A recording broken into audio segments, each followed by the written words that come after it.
இப்போ புதனுடைய நட்சத்திரமா, அந்த ரேவதி நட்சத்திரம் வர அன்னைக்கு ஒரு பெருமாள் கோயில். நம்ம அந்த யோகி கோயிலுக்கு தான் போக முடியாட்டி கூட பரவாயில்ல. அந்த யோகியோட அந்த கிரகத்தினுடைய அந்த ஆலயத்துக்கு போயிட்டு நம்ம பண்ணிட்டு, நம்ம ஒரு அன்னதானம் குடுத்துட்டு வரும்போது என்னன்னா, நமக்கு அந்த பலன் வந்து டபுள் மடங்கா நமக்கு கிடைக்கும். நம்ம சொல்றோம் இல்லையா? எப்ப நம்ம கோயிலுக்கு போறது? எந்த நாள்? இந்த நட்சத்திரம் இதெல்லாம் இருக்கு. இப்ப இன்னைக்கு ஒரு நாள் ஒரு நட்சத்திரம்னா, இன்னைக்கு போற அத்தன பேத்துக்கும் அந்த கோயிலுக்கு போறதுக்கு பலன் கிடைக்காது. நம்ம நட்சத்திரத்துக்கும் இந்த கோயிலுக்கு போகக்கூடிய நட்சத்திரத்துக்கும் சம்மந்தம் ஏற்பட்டால் மட்டும்தான் நம்ம அங்க போயிட்டு வந்தோம் அப்படின்னா நமக்கு நல்லா இருக்கும். சரிங்களா?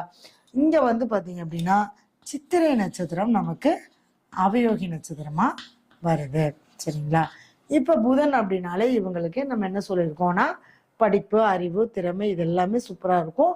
தன்னுடைய அறிவையும் திறமையும் பயன்படுத்தி இவங்க ஜெயிக்கக்கூடிய விஷயங்கள் இவங்களுக்கு சிறப்பா இருக்கும். அடுத்தது உறவுகள் எல்லாமே சப்போர்ட் இருப்பாங்க. இப்போ ஒருத்தர் பாத்தீங்கன்னா அப்படியே